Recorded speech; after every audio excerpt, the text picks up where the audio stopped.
Alex, just wrapping up from the other night, of course, we spoke to you after the game, and you got the result, but you would expect that after that game, fingers crossed, your players will gain some confidence and some experience to take on in their careers. Yeah, a lot of those boys didn't play against Barrow, did they? They came into the team off the back of not playing much football, and they did really well in terms of staying in the game against what was a really strong Leeds team. We knew we weren't going to see much of the football, but they defended diligently, stuck to the plan that we gave them. We'd like more attacking entries, of course we would. But in the end, they got rewarded by winning the tie for all the hard work and the endeavour that they put into it. And some of those boys have put themselves into contention, obviously, for our considerations moving into Saturday. As you make those preparations for the FA Cup coming up, in a couple of days' time, I know you've had the game on Tuesday, so that would have taken away a training session, but I think you're training all the way through every day with your players. Have you found and felt there's been a response from players, from leaders in the dressing room as well, that it was unacceptable last weekend? Yeah, we did a lot of that on the Monday. It was a long old day on Monday, and yeah, there was a response, as you would expect, from professionals who care about the club. They very rarely this season left everything in the changing room and not on the pitch, which is you would always expect that everything's left out on the pitch by the time that 90 minutes is ended. And with the exception of Tranmere and Barrow, that has been the case, but against Barrow it was certainly magnified even more because of the lack of cohesion alongside that, lack of drive and determination to compete against their opponents, and that's a given in football, isn't it? And it'll have to be a given for us because we're not going to blow teams away in this league.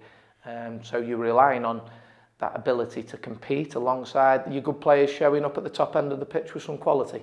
And they were acutely aware of it, they've been told, and we certainly don't expect any repeat of that at any point in the future because they know that that's unacceptable for Crewe Alexandra. And you've always said, haven't you, that your recruitment had to have good people coming into the club as well. So again, whatever you've said and whatever players have said, you would expect now it's gone and looking forward. Yeah, it's gone and they've got to respond. We've all got to respond. That's part and parcel of a football season. We have so many games and there's an inevitability that there's going to be disappointments and you have to respond to those disappointments immediately. And that's what we expect this group to do moving into the game against Saturday. There's no better game to come into in terms of the type of tie that we've got. We're playing against obviously the best team in this league currently. We've had a terrific start to the season. So we've got to try and relish that challenge and move into that game, on the front foot to ensure that we get into the next round and obviously give our home support something to cheer about. Talk a bit more about the magic of the FA Cup in a moment or two's time. I just want to just wrap it all up as well about you just tinkered a little bit again with your system in the week, more similar to what you started the season with. Is that something you prefer now? Do you think that suits the players better now you've tried other things? Yeah, we had to investigate and look to see if another system could give us more of an attacking threat, and being honest, it certainly did against Doncaster for the duration of the game, and for the second period against Wimbledon. We played it against Barrow in the first half and it wasn't to be, but that certainly wasn't the primary factor why we didn't do well against Barrow. The things that we spoke about earlier, just of the reasons why we didn't do particularly well against Barrow. But we know that we can go to it in certain games, and yeah, the 4-2-3-1 that we have utilised earlier in the season certainly gives us a structure and has made us difficult to beat and competitive. But we've got to try and see if we can evolve within that system to give us more attacking threat.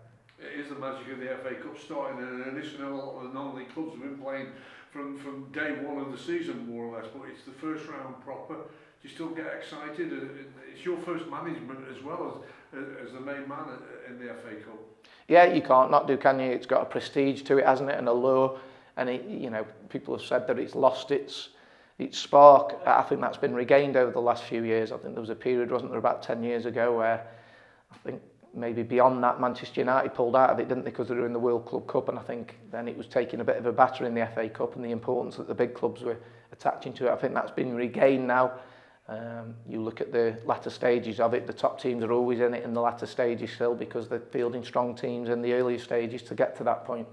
So I think it's got back its sparkle, and we want to go as far as we can in it. We've not had too many long cut runs, have we, over the years? Certainly since probably Everton, thinking back to that one, whenever that was. So this year's going to be a case of getting through this first round against Leyton Orient, hoping for another good draw in the next round that will allow us to advance, and then look to get a bigger club in the third round. But we can't look too far ahead, can we?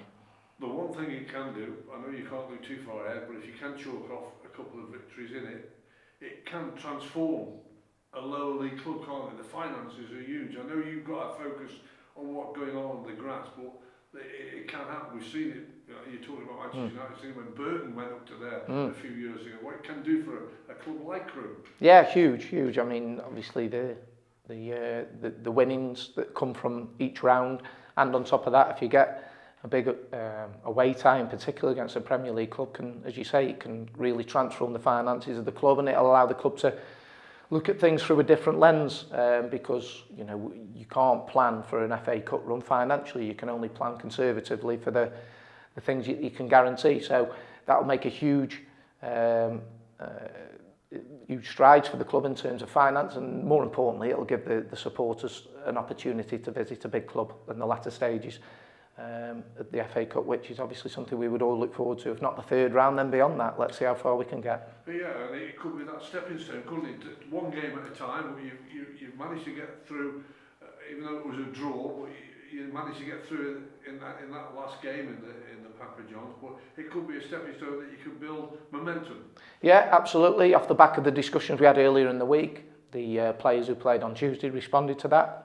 And now those players who played in that game, the ones that didn't, that will come into contention for Saturday, have got to respond once again in another cup game against Leyton Orient. And all of a sudden then you develop momentum, don't you? And that's something that we've got to do, and quick.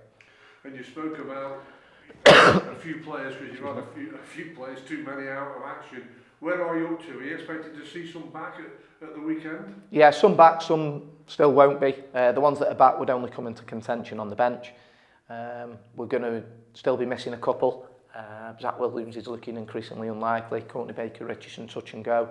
Rodney's still going to be too early for him. Callum Ainley's still quite a way away in terms of weeks rather than days. But we're hoping that Long, Colkett can resume with the squad and get some minutes from the bench if we need them from the bench.